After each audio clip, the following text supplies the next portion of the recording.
going to show you now the motive for murder and the way that Jennifer, my daughter, Clifford Eugene Smith, who was just arrested for the meth lab, and Laura, the person who was also working with him at this meth lab and in Summit County, arrested on those charges, was the person who found my little granddaughter.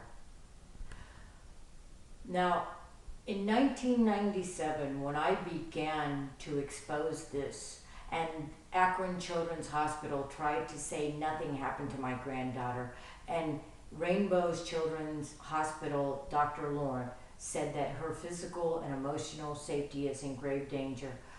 Juvenile court ruled by Judith Hunter that the abuse happened in my daughter and by the stepfather. But no arrest was made, as now everybody, including judges, were scrambling for putting them back.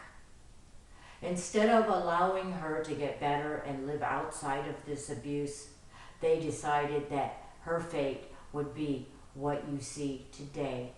My granddaughter has passed away. I'm going to show you motive and how they did it. In 1997, when the article came out and I told on Akron Children's Hospital, Donna Abbott, for manhandling a 2.5-year-old and causing her to mess on an examining table, that she did not do an examination, but then told Leslie Teets from Children's Services that she didn't suspect sexual abuse at all. The counselor Beth McGregor from Barberton Guidance Center and my attorney Marcus Lombardi at the time, before he deserted me, told me to go to Rainbow's Children's Hospital and that they were going to do a full examination. This is when we got the 10 pictures that showed the wounds, the 12-page report that showed who was the suspect and what was the damage, and it was severe. She was nearly dead, and my grandson's in the most horrible shape, being starved to death. Beth McGregor is the first person that told me that my daughter came in with my sister, and that my sister was the force behind all the bad decisions that my daughter was making. At this point, I didn't know what they were capable of. But in 1997, my daughter suddenly appeared at my house while I was sitting at a picnic table in my backyard talking to reporters. She brought me a glass of iced tea. I took a drink from this iced tea, and I'm a vegan vegetarian and incapable or unwilling to do any type of medicine because my body really reacts. But instantly I reacted to this. I hit the ground. Lloyd Hilton, who is resume is online, was there. He came to all the kids' court hearings with me as my friend. He was there and he called an ambulance. I went to Akron General Hospital with a poisoning. That's how easily my daughter gave me this poison that I believe my sister Lisa told her how to make this lethal dosage and bring it to me and give it to me. I did not expect her to be there. She was doing the worst thing with my grandkids, so I wasn't even speaking to her. But I didn't put the connection together, nor did I know to fear when she brought me a glass of iced tea that was with a lethal dose. Luckily, I only took a small drink of it, and it affected me so quickly that I was unable to get any more of it in me. But I left that hospital the next day all swollen up with my eyes closed and poisoned nearly to death. I didn't make the connection as I've been making the other YouTube films until it dawned on me that my granddaughter, I spoke to her November 1st, 2010, 5 months before she died.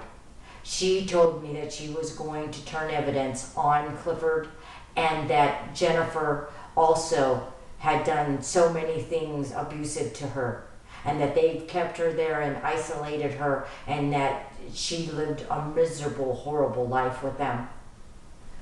Who could expect anything else?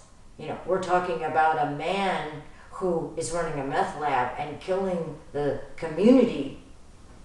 So how far-fetched is it that he killed my granddaughter? And I'm going to show you what his motive was. He knew she could not hold back her anger once she found out the truth. And he knew she was going to be 18 in 6 more months, and that they had to do something with her. My daughter is horribly addicted to Oxycontin.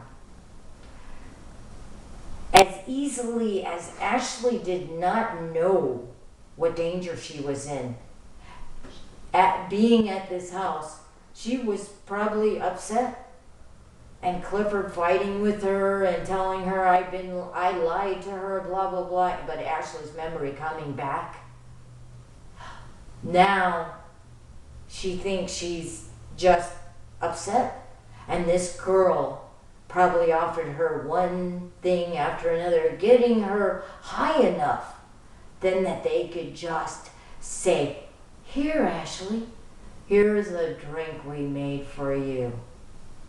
Even if they would have had to hold her down to get all of it in her, so that they made sure she was going to die. Because Ashley didn't suspect it, she would have easily taken the cup and drank this lethal poison.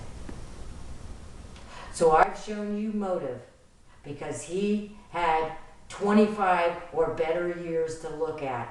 He also would have the anger of the judges that would be in trouble for putting her in this environment, and this the result of their decisions. And I just gave you the way they did it.